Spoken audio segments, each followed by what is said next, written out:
نحمدہ و نصلی علی رسول الکریم اما بعد اعوذ باللہ من الشیطان الرجیم بسم اللہ الرحمن الرحیم من عمل صالحا فلنفسہ ومن اساء فعلیہا وما ربک بظلام للعبید الیہ یرد علم الساعۃ وما تخرج من ثمرات من اکمامها وما تحمل من انثى ولا تضع الا بعلمه ويوم يناديهم اين شركائي قالوا آذناك ما منا من شهيد وضل عنهم ما كانوا يدعون من قبل وظنوا ما لهم من محيص لا يسأم الإنسان من دعاء الخير وإن مسه الشر فيئوس قنوط ولئن أذقناه رحمة منا من بعد ضراء مسته ليقولن هذا لي وما أظن الساعة قائمة ولئن رجعت إلى ربي إن لي عنده للحسنى فلننبئن الذين كفروا بما عملوا ولنذيقنهم من عذاب غليظ وإذا أنعمنا على الإنسان أعرض ونأى بجانبه وإذا مسه الشر فذو دعاء عريض۔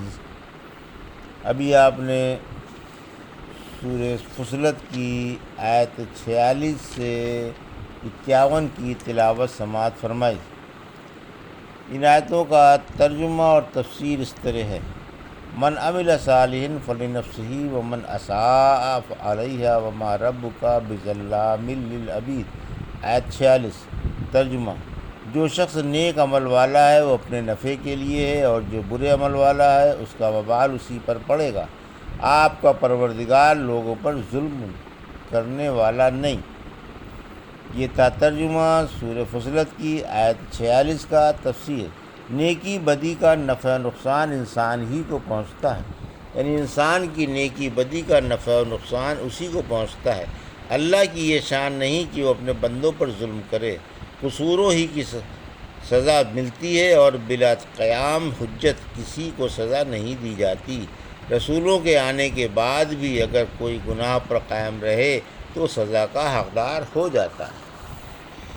الیہ یرد علم الساعۃ وما تخرج من ثمرات من اکمامها وما تحمل من انثى ولا تضع الا بعلمه ويوم يناديهم اين شركائي قالوا آذناك ما منا من شهيد۔ آیت 47 وضل عنهم ما كانوا يدعون من قبل وظنوا ما لهم من محيص۔ آیت 48 ترجمہ: اللہ ہی کی طرف قیامت کا علم لوٹایا جاتا ہے، اور جو کچھ پھل اپنی اپنی کلیوں میں نکلتے ہیں، اور جو عورت حمل سے ہوتی ہے، اور جتنے بچے اس کے ہوتے ہیں، سب کا اللہ ہی کو علم ہے۔ اور جس دن اللہ انہیں پکار کر فرمائے گا کہ میرے شریک کہاں ہیں، تو وہ عرض کریں گے کہ ہم نے تو آپ کو مطلع کر دیا تھا کہ ہم میں سے ان کا کوئی دعوے دار نہیں۔ یہ لوگ اس سے قبل جن کی پرستش کرتے تھے وہ ان سے گم ہو جائیں گے، اور یہ خیال کر لیں گے کہ اب ان کے لیے بچنے کی کوئی جگہ نہیں۔ یہ تھا ترجمہ آیت 47 سے 48 کا تفسیر۔ قیامت کی تاریخ اللہ ہی جانتا ہے۔ آیت 47 قیامت کی تاریخ کا علم اللہ کے سوا کسی کو نہیں۔ جب ہمارے محبوب پیغمبر صلی اللہ علیہ وسلم سے سید الملائکہ حضرت جبرائیل علیہ السلام نے قیامت کے بارے میں پوچھا تو آپ نے جواب دیا کہ پوچھا جانے والا پوچھنے والے سے زیادہ نہیں جانتا۔ سورہ نازعات کی آیت 44 میں فرمایا قیامت کے وقوع کے علم کا دار و مدار آپ کے رب کے علم پر ہے۔ سورہ اعراف کی آیت 187 میں فرمایا قیامت کو وقت پر اللہ ہی ظاہر کرے گا، اور کسی کے بس کا یہ علم نہیں۔ اللہ کا علم ہر چیز کو گھیرے ہوئے ہے۔ کلیاں کھل کر جو پھل پیدا ہونے والے ہیں اور مادہ کے پیٹ میں جو کچھ ہے ان سب کا علم اللہ ہی کو ہے۔ کائنات کا ایک ذرہ بھی اس کے ہمگیر علم سے خارج نہیں۔ سورہ سبا کی آیت 3 میں فرمایا یعنی آسمان و زمین کا ذرہ ذرہ اس کے علم کے اندر ہے۔ سورہ انعام کی آیت 59 میں فرمایا ہر جھڑنے والا پتا اس کے علم میں ہے۔ سورہ رعد کی آیت 8 میں فرمایا اللہ ہی ہر مادہ کا حمل خوب جانتا ہے، اور رحم جو کچھ کمی بیشی کرتے ہیں وہ بھی اسے معلوم ہے، اسے ہر چیز کا اندازہ ہے، گھٹنے بڑھنے والی عمریں بھی کتاب میں مندرج ہیں۔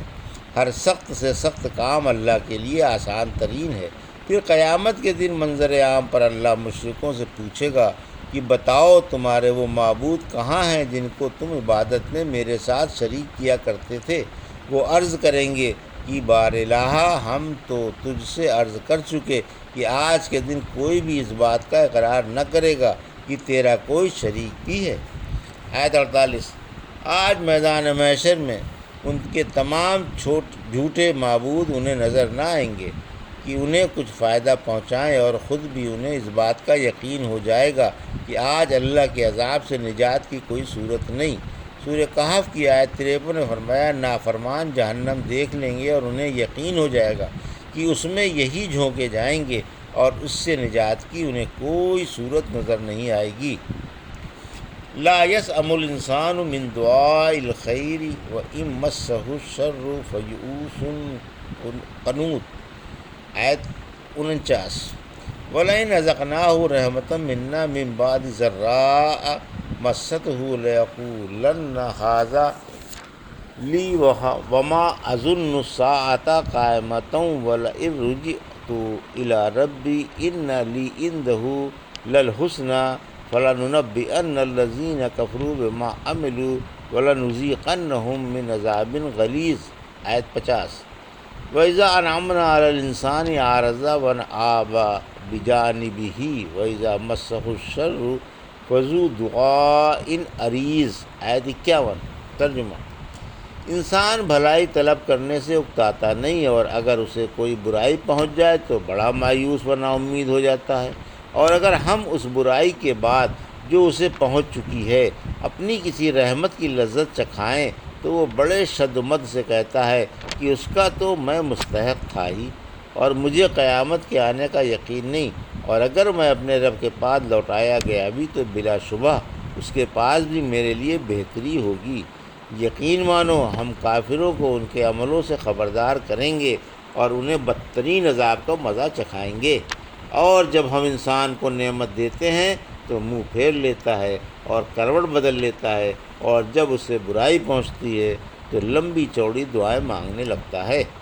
یہ تھا ترجمہ آیت 49 سے 51 کا۔ تفسیر آیت 49 انسان اچھی دعاؤں سے نہیں اکتاتا، یعنی انسان اچھی دعاؤں سے اکتاتا نہیں، مال و دولت کی اور صحت و عافیت کی دعائیں خوب مانگتا ہے، اور اگر ناگہانی کسی بلا کا شکار ہو جائے یا نصیب دشمنان فکر و فاقے کی نوبت آ جائے تو اتنا اداس اور ہراساں اور اس قدر مایوس ہو جاتا ہے جیسے اب کبھی فراخی کے ایام اور راحت کا زمانہ اسے میسر ہی نہ آئے گا۔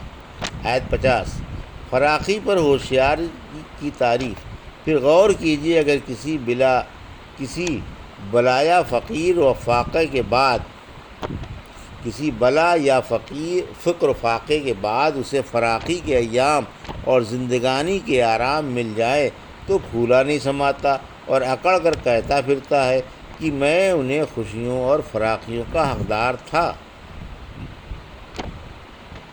اللہ پر میرا حق تھا جو اس نے ادا کیا، مجھ میں ان نعمتوں کی صلاحیت تھی، اور آسائش و آرام پر بجائے شکر کے پھول جاتا ہے اور اللہ کو بھول جاتا ہے، پھر مال و دولت پر اتنا اکڑتا ہے کہ قیامت ہی کا انکار کر بیٹھتا ہے۔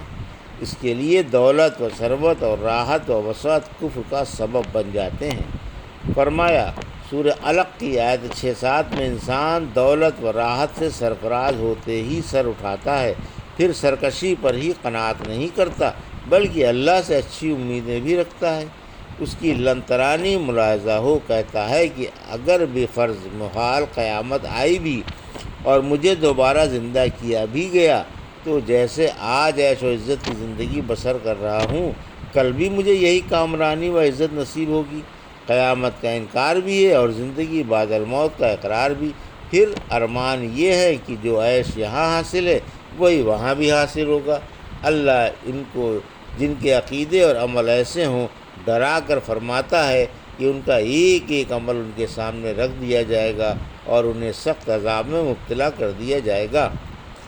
آیت 51 انسان کی سرکشی، یعنی انسان اللہ کی نعمتوں سے سرفراز ہو کر اس کی اطاعت سے پھر جاتا ہے اور شرعی احکام ماننے سے جی چرانے لگتا ہے۔ سورہ زاریات کی آیت 39 میں فرمایا، فرعون میں اپنے اراکین سلطنت کے پھر گیا، اور جب وہ کسی تنگی ترشی یا فکر و فاقہ وغیرہ میں مبتلا ہو جاتا ہے تو اللہ سے بڑی لمبی چوڑی دعائیں مانگنے لگتا ہے۔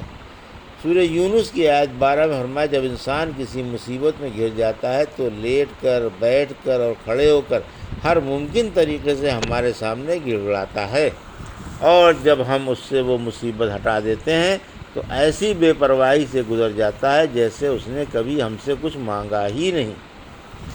یہ تھا سورہ فصلت کی آیت